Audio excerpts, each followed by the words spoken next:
सिलाफोथार फरायसालिमा बर' फरायसा थुनलाइयारि आफाद आरो सिलाफोथार दखरा एबसुनि बानजायनायाव खुंगा 12थि फरायसालिमा बर' फरायसा जथुम्माखौ सिलाफोथार कमार जौसिन गेदेर फरायसालिनि नब्लाङाव सानसेनि हाबाफारिजों रबिबारखालि खुङो। बे हाबाफारियाव मिरु एबसुनि सोलोंथाइ नेहाथारि सोमावसार बसुमतारिया बाहागो लानानै जोंनि बिमा बिफाया गाव गावनि गथ'खौ गुदि फरायसालिनिफ्रायनो मोजां जोथोन लाबोनो नांगौ होनना खौरांगिरिनि सिगाङाव ओरैबायदि बुङो। दिनै बे सिलाफोथार दखरा दुलाराय बर' फरायसा आफाद आरो सिलाफोथारनि बर' कलेजाव फरायनाय फरायसुला फरायसुलिफोरनि जि बानजायनायजों जि मोनसे बर' फरायसा जथुम हाबाफारियाव बाहागो लानो मोननानै गोजोननाय मोनदों आरो बेबायदि जोंनि गेजेराव खौसेथि एबा जोंनि जयै मोनसे खौसेथि जों थालायनाय बे जानांगोन आरो बेयावल' नङा जेरावबो भारतनि गुबुन गुबुन जायगा बेयाव बेबायदि थाबाय थादों आरो आं आसा खालामदों बेबायदिनो इयुनावबो बे हाबाफारिखौ बिथांमोना खालामबाय थायो। जोंनि दासिम गंबा फरायसालिनि जेनेबा जागोन थालांनाय माखासे फरायसालिनि जिथुनाखि माबायदि जानानै जि थांखि बेयाव गभर्नमेन्टजों रायलायनाय बायदि बिथांमोना खोथा होनाय बायदि गिबियाव बिथांमोना कलेजखौ खालामनो होनदोंमोन, बिनि उनाव हायार सेकेन्डारि आरो हाइ स्कुल खालामनायनि खोथा आरो बिदिनो कलेजनि 10टा कलेजा जासिगोन। दा बेयाव हाइ स्कुल आरो हायार सेकेन्डारिया 10 खान आरो हाइ स्कुला 30 खान फैदों। बेयाव आउटसाइड बिटिआरआव गंबा आरो बिटिसिआव 25 खान। बेखौ अलरेडि सिएम बिथाङा बुंबाय।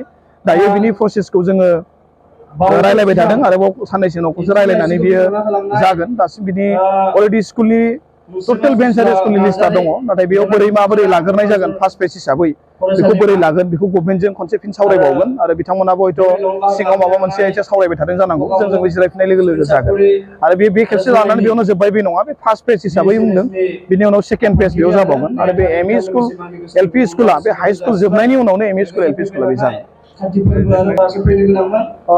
भेन्सार स्कुल खाथिनाय मानेथ' गुबै मोनसे टिउटर हिसाबै मोननाया बे टिउटर हिसाबै मोननायखौ जोङो रायलायदों। दायो सेल्फ बेस्ड स्कुल हिसाबै जों डिक्लेयार खालामनानै बिदों जे गावबा गाव जायगायावनो थाफिननांगौ।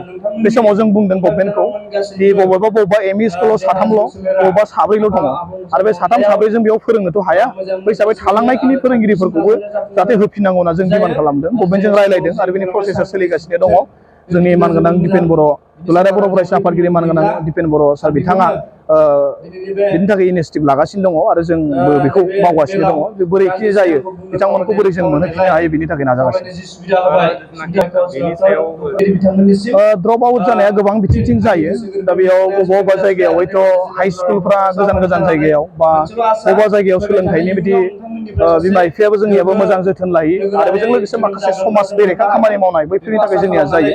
बेखायनो जोङो दायो बबेबा जायगायाव हाइ स्कुल गैयि जायगा थानो हागौ बेखौ नोजोर होनानै जों फ्राय 200 खान हाइ स्कुल बिदोंमोन। बिनि गेजेराव फ्राय दंखाजोबो माखासे बेन्सार, नाथाय 50 खान बिदोंमोन, नाथाय 50 खानबो जायाखै। 35सो फरायसालि गोदानै हाइ स्कुल गायसननो नागिरदों। जाहाथे बै जायोबा अब्ला बै जायगानि मानसिफोरा फरायसालियाव फैगोन आरो बेजों लोगोसे जोङो गामि गामि गिदिंनानै जोङो एवारनेस हाबाफारि लादों।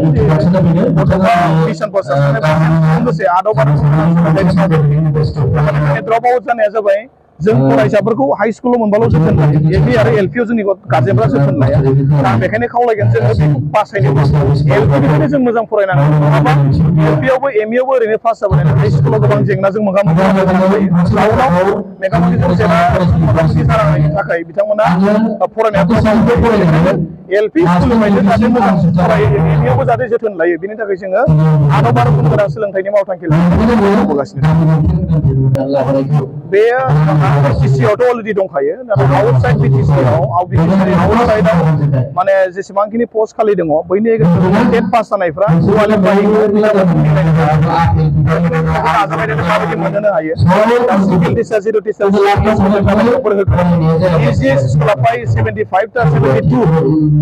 नि गेजेराव माने एजि स्कुल दङ, बेयावबो पस्ट क्रिएसन जागोन मोननै फराय आरो बैफोर पस्टआ जेब्ला क्लियार जाजोबो अब्ला जानाय लोगो लोगो बेयाव पास जाखाना थानायफोर बेयाव एप्लाइ खालामनो मोनगोन आरो जुदि थोआबासो बेयाव जों नांबावगौ जायोबासो टेट खुंनाय जागोन आउटसाइड बिटिसिआव। बे खोथाखौ जों बर' मिडियामनि थाखाय आलादा बे हिसाबैसो जों आलादा बेनि थाखायसो जों रायलायदों।